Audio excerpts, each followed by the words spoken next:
ಅವ್ನ್ actually ನಮ್ಮಿಬ್ಬರದು photo ಎಲ್ಲೂ ಜೊತೆಲಿ ಪೋಸ್ಟ್ ಮಾಡಲ್ಲ.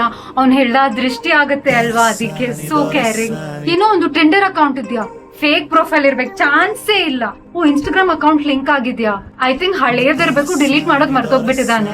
ಐ ನೋ ನೀವ್ ಎಲ್ರೂ ಅವ್ನ ರೆಡ್ ಫ್ಲಾಗ್ ಅಂತ ಅನ್ಕೊಳ್ತಾ ಇದೀರಾ, but trust me he so misunderstood. ಅವ್ನ ನಂತರ ಇಲ್ಲಿವರೆಗೂ ಯಾರು ಅರ್ಥನೇ ಮಾಡ್ಕೊಂಡಿಲ್ಲ. ಅವ್ನ ಎಕ್ಸ್ ನ ಇನ್ನ ಫಾಲೋ ಮಾಡ್ತಾ ಇದ್ದಾನೆ because is just very mature about it. ಪರವಾಗಿಲ್ಲ, ಅದ್ರಲ್ಲಿ ಏನಿದೆ. ಹೌದು, ಮೊನ್ನೆ ಯಾವ್ದು ಹೊಸ ಹುಡ್ಗಿನ್ ಫಾಲೋ ಮಾಡ್ದ, ಕೇಳ್ದೆ ನಾನು ಕಸಿನ್ ಅಂತ ಹೇಳ್ದ.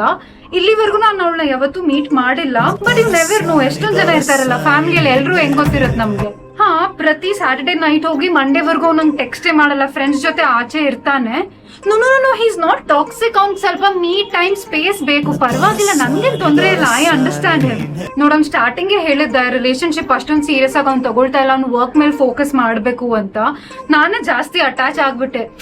ನೋಡಕ್ ಹೋದ್ರೆ ನಂಗೆ ಫಸ್ಟ್ ವಾರ್ನ್ ಮಾಡಿದ್ದ ಅಲ್ಲ, ನನ್ ತಪ್ಪು. I fell for him, so actually my fault right. ಅವ್ನ ಬಗ್ಗೆ ನೀನ್ ಇನ್ಮೇಲಿಂದ